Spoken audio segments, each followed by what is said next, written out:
Alright, so we've created our form and now it's time to submit this to our Laravel backend. So let's go back to our listing controller and we have our store method right here. At the moment, we are using these form requests, which was generated when we created our listing model. Now, I don't like to use this, so I will delete this first part and change this to a simple HTTP request. And the same thing goes for the update method down here. So let's delete this one as well and go to the very top, delete these two lines of imports. And then in our project directory, we have this request folder that we can delete.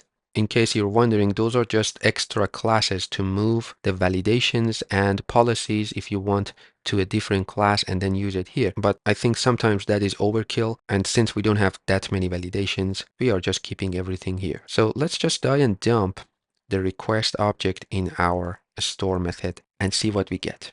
Now back to our create component, we want to submit our form to a route. If we go back to our terminal and list our routes, we have a post route here that is going to /listing and it's called listing.store. So we want to use this one. Now let's go back to our create component and we can either do this in line or create a function in the script tag. So that is optional, but I'm going to do it in line since it is just one line of code. So on the form tag, I can say submit prevent, and in here we can say form.post, which is looking for a URL. So we can use the route function and pass listing.store. So that's it. Now let's go back to our website and press create. There we go. We have our request object. And if we take a look at request parameters, we have title, description, tag, email, link, and image. And if we upload an image, it should go under files. At the moment, it's empty. So let's upload an image and press create again. Now under files, we do have one element that is our uploaded image or file. So we know we are able to grab our form data in our Laravel backend, and now we just want to process that. Let's start by validations. So I want to create a fields variable, and I will set this to request validate. In this function, we can pass an array, then validate our fields. So let's start with the title, and I want to say this is required, and also the maximum value is going to be 255. Then I'm going to duplicate this, change this to description. And for this one, I just want to say required. That's it. That's the only rule. Then again, we want tags. And this one is not required. So we can say it's nullable. But also, I want to make sure it's a string. So I can pass down a string here. And next, we want email. So this is also nullable. And we want to say this needs to be a proper email. Then we have our link,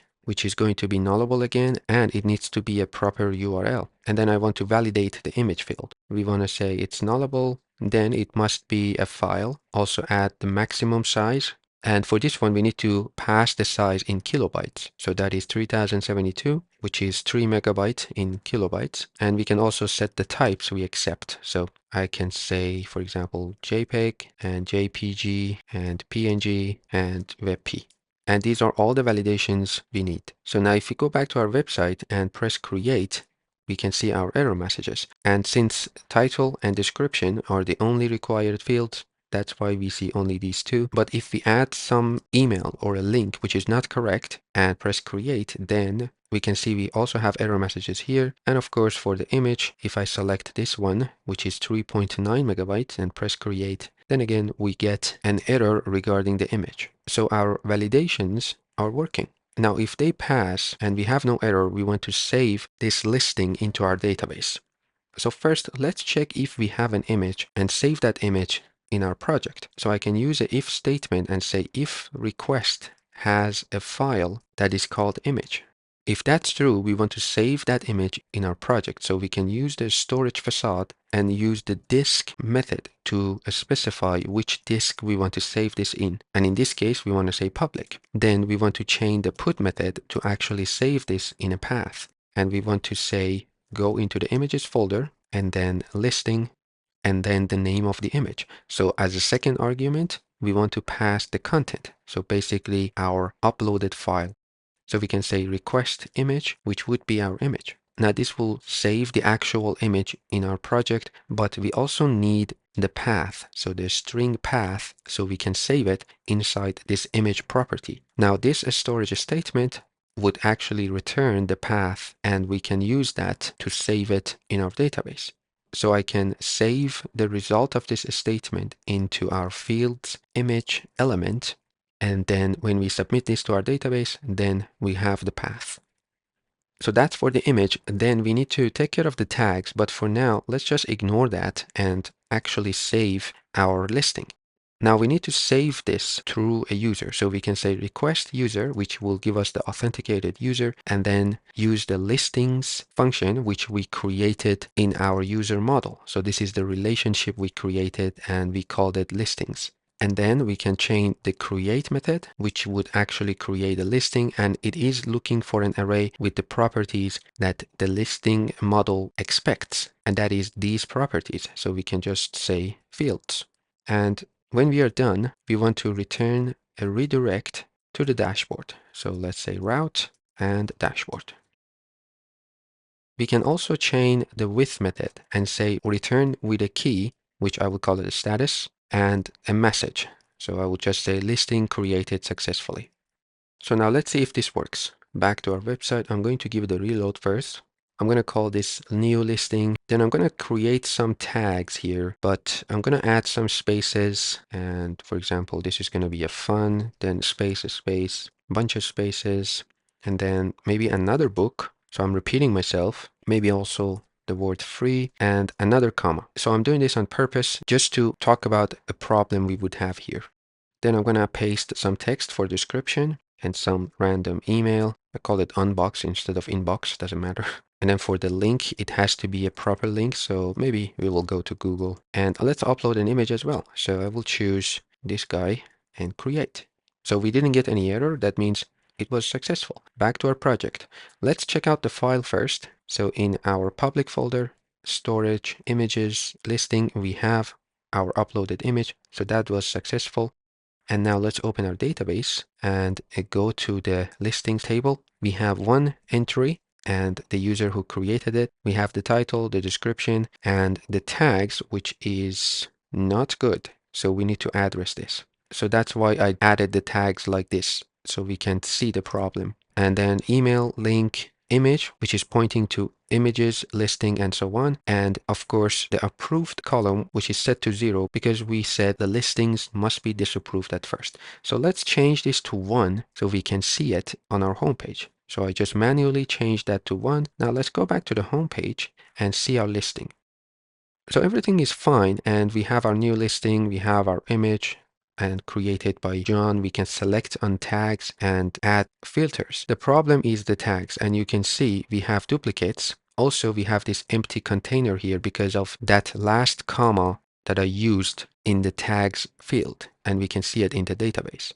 So if we open our card component and go to the tags section, right here we are using the split function to turn this string into an array, and the separator is a comma. So when we add a comma at the end, that means we have an empty element. So we could, of course, check here and say if the tag is not an empty string, then render this. But I think the best way is to just handle this in our Laravel application. So before saving it into our database, we want to kind of strip these tags from all the unnecessary characters. So in our store method, before the validations, I'm just going to add some lines and take this step by step. I'm going to start with a die and dump and grab the tags. So we just want to die and dump the tags. Let's do this. Go back to the create page, and I'm just going to add something here, press create. Of course, we get a string. So that is our first step, to turn this into an array.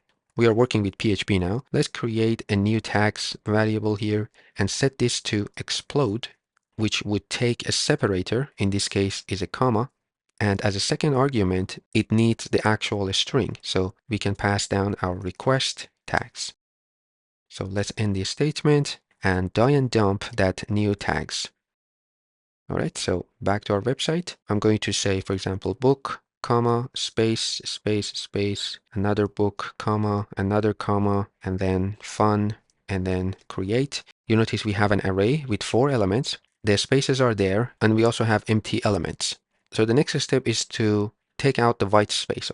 After this statement, again, I'm going to grab the same variable So we are kind of overriding it and use the array underscore map. So this is like a map function in JavaScript. As the first argument, it needs a callback function or a function we created before or a built-in function in PHP. So we have a trim function. We want to pass that as a string and the array that we want to trim each element. So this is the action, this is the array, and now let's see what we get. So again, I'm going to press create. This time you can see the white space is gone and we still have that one element, which we will take care of it soon.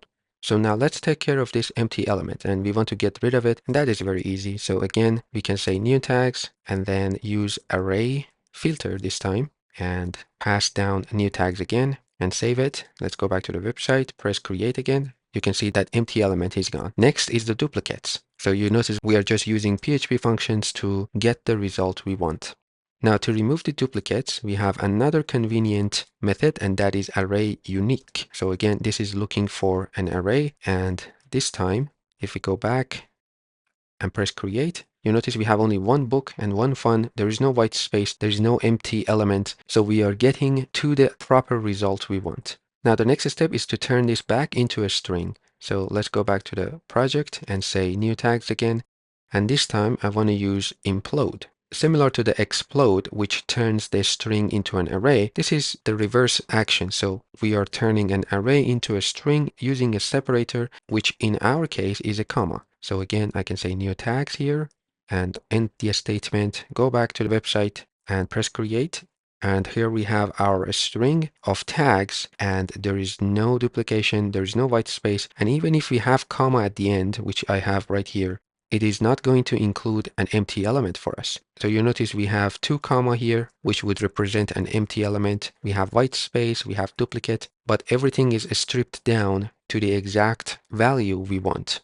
So I put these all on different lines, but we can actually do this all in one line. So let me duplicate this last line that has the implode function. And instead of passing the new tags like this, we are just going to grab the functions one by one and go backwards. So I'm going to grab this array unique and copy it and paste it here. Now this is again looking for an array, right? So I'm going to grab array filter, copy it and paste it within the parentheses. Then again, array map. So replace it with these new tags. And lastly, we want the explode, which has request tags in it, and paste it here.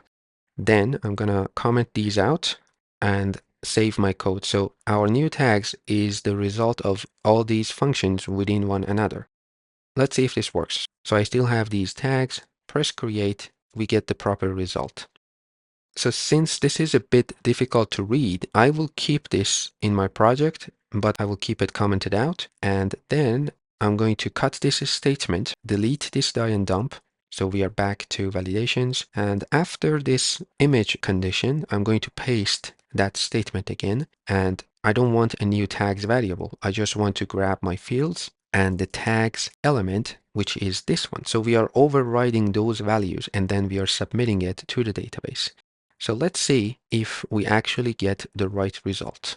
So I will keep these as it is. I will add another one, for example, exciting, and then a title. Then I'm going to copy these lorem text again, paste it here, some email, but I don't want URL. So let's leave it empty, this image, and press create. We didn't get any errors. And let's go to our database. Here we have our second listing and you notice the tags are properly saved. So this is exactly what we want. And let's just approve this. And I'm going to delete this last comma here so we don't have an empty container. And I can just manually fix these. And let's go back to our website and the homepage. We have 2 listings now. And of course we can filter them using different criterias. So we are able to successfully create a new listing and save it into our database. Now, of course, we need to add authorization and middlewares to these routes and functions, but we will do that when we are done with all these methods. So for now, this is our create and store method. Next, we want to go to the show method. So see you guys at the next video.